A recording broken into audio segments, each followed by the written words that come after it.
Welcome, frat friends, to Max Q Barbecue. My name is Craig, and this is Offset Backyard Smoker Fire Management. And today we're going to be cooking a brisket low and slow on our Workhorse 1957 pit. The fire management technique we're going to be using today is going to be our long burn charcoal basket, using our Fat Daddy charcoal basket, 10 pounds of charcoal with some hickory wood splits mixed into our fire. So let's go ahead and get this fire cranking. We're going to start our fire management with a little bit of some leftover charcoal from our last cook. And we're going to take some hickory splits and lay here along the bottom of the basket. Now these hickory splits will be able to provide that hickory flavor we want during our cook, while our charcoal briquettes provide the heat. So now let me get the charcoal briquettes opened up and we'll pour a layer of charcoal briquettes.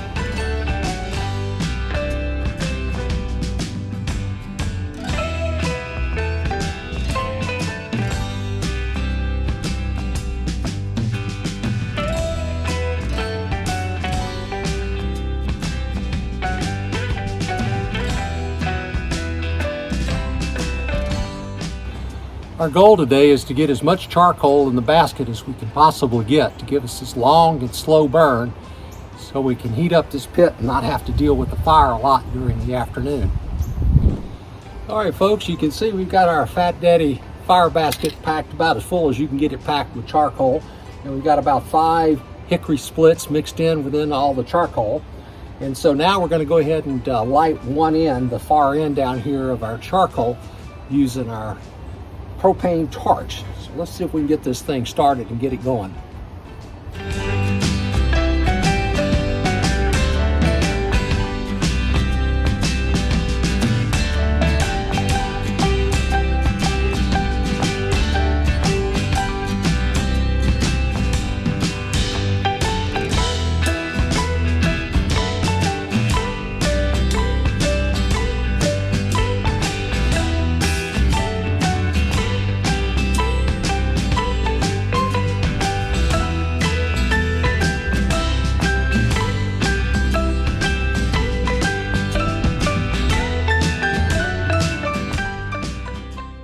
Folks, that was about 2 minutes worth of propane, and we've got a nice burn on this end of our firebox. Only 2 minutes of propane burn and we got her going. Okay, now we've got our fire started. We'll want to close everything up so this thing can start drafting through our pit and warming up our pit. Opening up our stack damper. Closing down our pit. See our smoke coming out our stack now, so we got that heat flowing through our pit, starting to warm things up. Then we're going to head inside and get our brisket prepped. Okay, as you can see from our clock, it's about 2:33 p.m. and you've got our briskets on the pit. Go ahead and insert our temperature probes. I've had them laying in here so they're already a little warm. Take this first one and put over here in this point, sort of the thickest part of the point. Go. And we'll do the same thing with the second one on the flat, over towards the thicker part of the flat. These were both reading about 172 degrees a minute ago, but now that we got the pit open and the brisket's point flat on here, this is our moist, this will be our dry. So we'll get this on here and we're going to let the smoke do its job. Remember, we're doing a long duration burn, so we've got a full charcoal basket with some hickory splits in there, got a nice clean smoke. Sitting here, right here, letting it come in. It smells fantastic, but it's not burning my eyes or anything, so it's a nice clean smoke. Now we just need to let the Workhorse 1957 do its job. See you back when we, probably in about an hour, when we check on it and see how it's doing. Folks, we don't like to waste anything out of our $70 USDA Prime Choice brisket. So here's our trimmings, and this is, I take the trimmings after I've removed the briskets and I use them to mop up any of the leftover rub that has fallen. So we've got some of our brisket rub on here. We've got it in a half tray with about a ½ inch of water in it to keep it from cooking too fast. But we're going to put this down near the hot end of our pit, and we're going to render our beef tallow away, and we're going to be left with is some chunks of meat that actually make some pretty good dog treats. So here we go. We're going to get these on the grill with our briskets.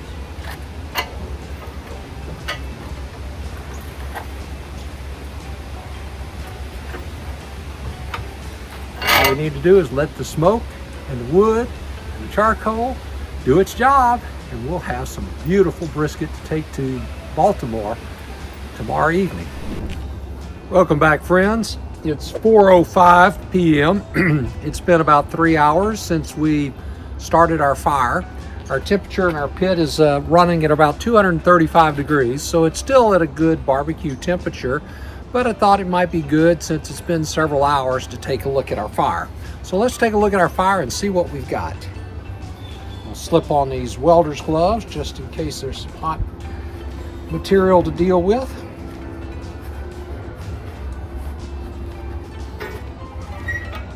Well, looks like there's plenty of charcoal there. I may drop a split or two on top just to keep our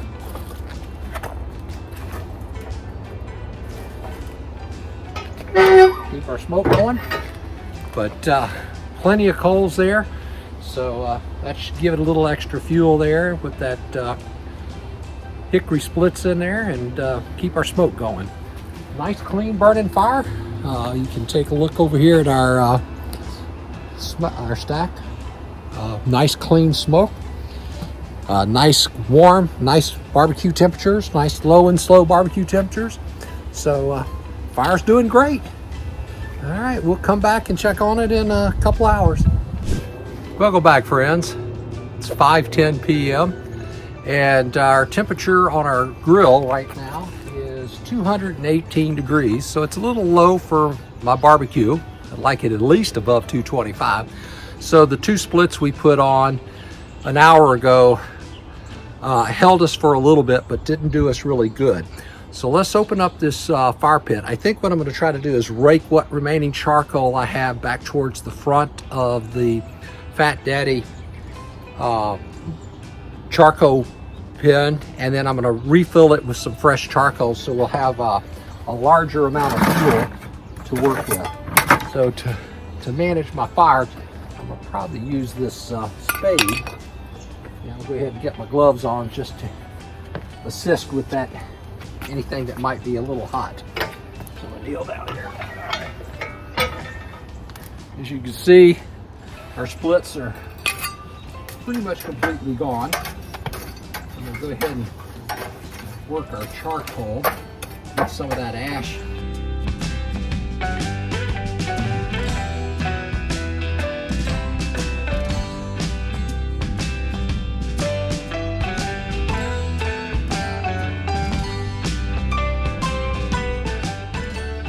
See what happens to our temperatures. I'll post some temperature charts so you can kind of see how this technique works and how well it's worked for us. See you back in, well, who knows? We'll see. Maybe we can get 2 hours out of this. Let's take a look at our ThermoWorks Signals temperature chart. You will notice a couple of things about our cooking temperatures using the slow burn charcoal and wood splits technique. First, notice how even our temperatures are across the uninterrupted cook segments. Second, you will notice that the charcoal briquettes maintain cook chamber temperatures for almost 3 hours from initiation till refilling the basket with charcoal. Welcome back, friends. It's 7:47 p.m. Our temperatures are running around 240 degrees, so they're starting to fall a little bit. So I want to stir up the fire a little bit and see if we can get this thing going and burn this out and continue to heat our briskets before we pull them off and pull them inside.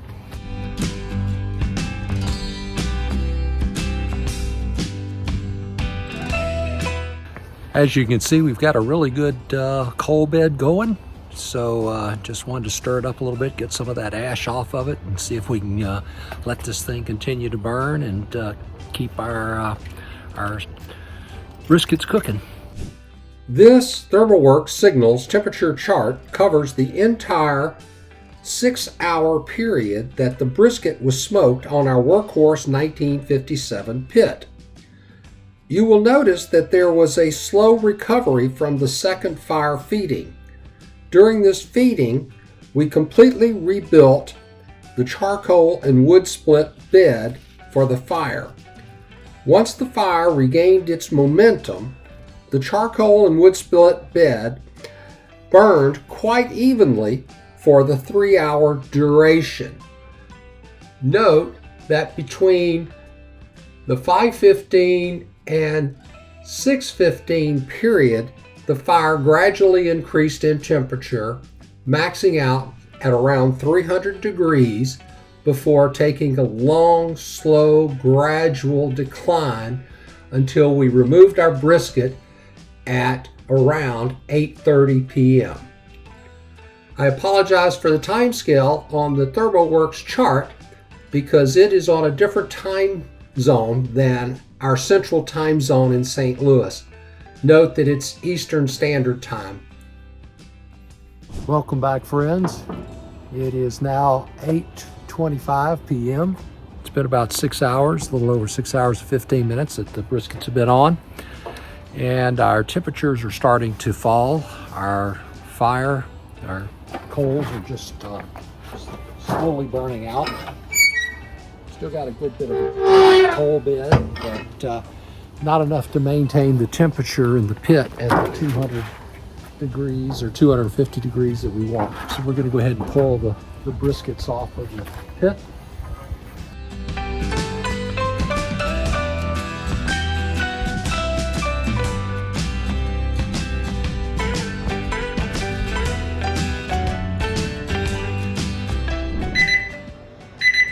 Good morning, friends. It's 7:06 a.m. Sunday morning. Sun's starting to come up. But more importantly, we're getting a high temperature alarm on our ThermalWorks thermometer.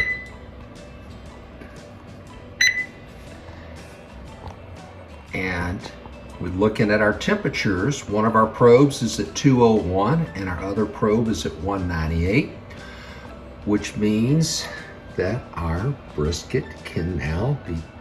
can now be turned off and let our brisket rest. So we're going to come over here. We've been cooking all night at 225 degrees, and we're just going to flip the switch to off. And now we're going to let it heat soak, which means that the temperature in the ovens will come down and the temperature in the brisket will come up a little bit, but we find this is a good point to start our rest. So we're going to just turn off the oven and let our brisket rest in our oven and watch the temperature start coming down. And then somewhere probably around 10 o'clock, 10:30 in the morning, we'll go ahead and slice. There you have it. Overnight cook. Nice and easy.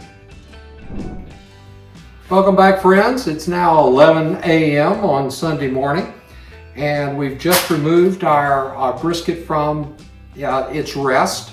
The internal temperature is between 145 and 150, so it's a little bit warm, but I want to go ahead and get this sliced up and chilled down so I can get it frozen before I have to leave to go to the airport, since this is my airport traveling brisket.